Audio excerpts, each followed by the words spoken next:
नमस्कार, मैं हूं सिमरन कौर। जी न्यूज के मुंबई एडिशन में आपका स्वागत है। आज सबसे पहले हम आपको ये बताएंगे आखिर इस साल लाल बाग के राजा भक्तों को दर्शन क्यों नहीं देंगे।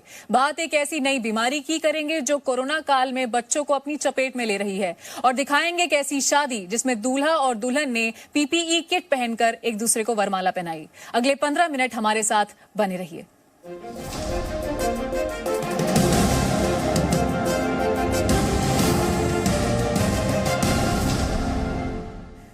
मुंबई में इस साल भक्तों को लाल बाग के राजा दर्शन नहीं देंगे। कोरोना संक्रमण की वजह से आयोजकों ने गणेश उत्सव में लाल बाग के राजा की मूर्ति स्थापित नहीं करने का फैसला लिया है।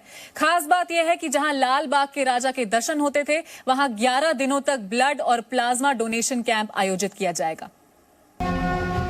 हर साल लाल बाग के राजा के दर्शन के लिए आम लोगों के साथ ही फिल्मी सितारे भी पहुंचते हैं, लेकिन बप्पा के भक्तों को इस बार निराश होना पड़ेगा।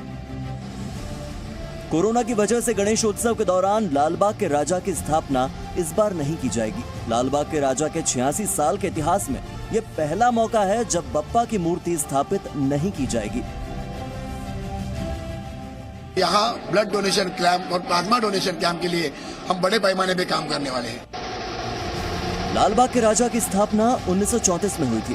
बप्पा की मूर्ति करीब 14 फुट ऊंची और बहुत ही भव्य होती है। लालबाग के राजा को मन्नतों के राजा के नाम से भी जाना जाता है और लाखों भक्त अपनी मुराद लेकर बप्पा के दरबार में पहुंचते हैं, लेकिन आयोजकों के फैसले से भक्त थोड़े मायूस हैं। आप ही नहीं, इधर के जो स्थानिक रहवासी है वो भी इस राजा को जो है वो मिस करेंगे ये साल। हमारा देश पहला मुक्त होना चाहिए, हमारा राज्य मुक्त होना चाहिए। इसकी वजह से हमारे मंडल ने ये निर्णय लिया है। दरअसल कोरोना संक्रमण की वजह से महाराष्ट्र सरकार ने कई प्रतिबंध लगाए हैं। इनमें मूर्ति की ऊंचाई 4 फुट से ज्यादा नहीं रखने, विसर्जन जुलूस नहीं निकालने और पंडाल में ज्यादा भीड़-भाड़ जमा नहीं करने जैसी शर्तें शामिल हैं। म्हणून मी गणपती उत्सवात सगळ्यांना विनंती केलेली आहे। एक तर सर्व मंडळांची मी बैठक घेतली आणि त्यांना सुद्धा मला खास धन्यवाद द्यायचे की सर्व मंडळांनी एक सुरामध्ये सांगितलं की उद्धवजी सरकार घेल तो निर्णय आम्हाला मान्य है। निश्चित तौर पर इस साल गणेशोत्सव की रौनक कम जरूर होगी, लेकिन गणेश भक्तों के लिए प्लाज्मा डोनेशन या रक्तदान ही अपने आराध्य देव के लिए सबसे बड़ा चढ़ावा होगा। राकेश त्रिवेदी के साथ एहसान अब्बास, जी मीडिया, मुंबई। मुंबई में कोरोना संक्रमण के हर रोज बढ़ रहे मामलों के बीच एक और नई बीमारी ने दस्तक दी है। इस बीमारी का नाम है कावासाकी। इस बीमारी से अब तक एक मरीज की मौत हो चुकी है। चिंता की बात यह है कि यह बीमारी छोटे बच्चों और युवाओं को अपनी चपेट में ले रही है। कोरोना संक्रमण के बढ़ते मामलों के बीच मुंबई में एक नई बीमारी ने लोगों को चिंता में डाल दिया है। इस बीमारी का नाम है कावासाकी और बीमारी की चपेट में ज्यादातर 3 से 14 साल तक के बच्चे आ रहे हैं।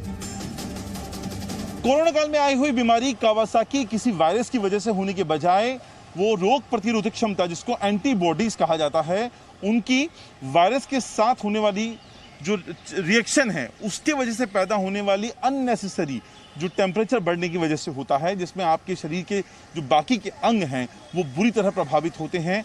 इन मामलों में अभी तक 5 मामले अकेले वाडिया हॉस्पिटल में सामने आए हैं, जिनमें एक शख्स की मौत भी हो गई है। जो कावासाकी में थोड़े के पॉजिटिव आते हैं, थोड़े नेगेटिव हो जाते हैं तब तक, क्योंकि एंटीबॉडीज बढ़ जाती है उसमें। इस बीमारी को कावासाकी सिंड्रोम या म्यूकोस्यूटिनल लिम्फ नोड सिंड्रोम के रूप में भी जाना जाता है। इससे बच्चे की धमनियों को नुकसान पहुंच सकता है। यह बीमारी सबसे पहले साल 1976 में जापान में पाई गई। उसके बाद यह बीमारी बढ़ते बढ़ते स्पेन, अमेरिका, ब्रिटेन और चीन तक जा पहुंची। इसके लक्षणों की बात करें तो कावासाकी बीमारी में शुरुआत में तेज बुखार, डायरिया, जीभ पर लाल दाने, जोड़ों में दर्द, हाथ और पैर की त्वचा पर चकत्ते, सांस लेने में तकलीफ, हाथों में सूजन, आंख लाल होना, गले में सूजन और उल्टी जैसा लगना शामिल है।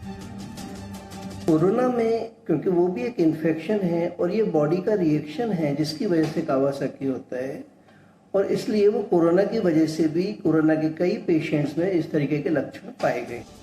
कावासाकी के कोरोना से संबंध की कोई पुख्ता रिसर्च तो नहीं है, लेकिन डॉक्टरों का मानना है कि कोरोना महामारी के साथ साथ मरीज के शरीर में कावासाकी के लक्षण आने से दोनों के बीच कोई ना कोई संबंध हो सकता है। अंकुर त्यागी, जी मीडिया, मुंबई। मॉनसून के दौरान अब तक मुंबई में मूसलाधार बारिश नहीं हुई है, लेकिन कई ऐसे निचले इलाके हैं जहां रहने वालों को इन दिनों हमेशा डर के साए में जीना पड़ता है। क्या है ये खतरा और इससे निपटने के लिए क्या है सरकार की तैयारी? मुंबई से राकेश त्रिवेदी की रिपोर्ट देखिए।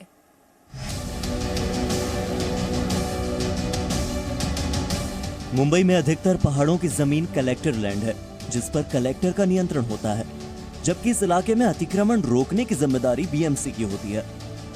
आरटीआई के तहत मिली एक जानकारी के मुताबिक 1992 से लेकर 2013 के बीच दीवार गिरने और लैंडस्लाइड जैसी घटनाओं में 250 से ज्यादा लोगों की जान जा चुकी है, जबकि सैकड़ों लोग घायल भी हुए हैं। मुंबई के 25 विधानसभा क्षेत्रों में तकरीबन 327 ऐसे पहाड़ी इलाके हैं जिन्हें खतरनाक माना गया है।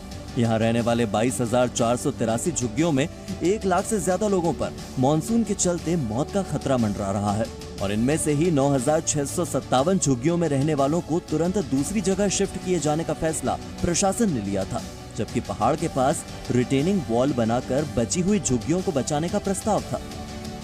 अब जानकारों का कहना है कि भ्रष्टाचार की वजह से कुछ रिटेनिंग वॉल भी मानसून में टिक नहीं पाती और मौत बनकर इन झुग्गियों पर ढह जाती है।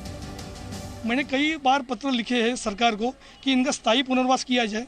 जितना अपने रिटर्निंग वॉल पर पैसा खर्चा किया है उतने में उनका पुनर्वास होता और जो मासूम लोगों की जान जाती है, क्योंकि ये सरकार की जिम्मेदारी है। आज मुंबई एडिशन में बस इतना ही। रोज शाम 7 बजे जी न्यूज से जुड़िए, क्योंकि मुंबई और महाराष्ट्र की खबरों का ये इकलौता शो है जहां आपको मुंबई की सभी बड़ी खबरें मिलेंगी।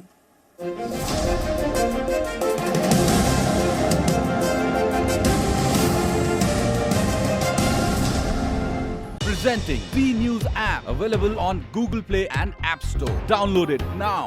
Presenting B News app, available on Google Play and App Store. Download it now.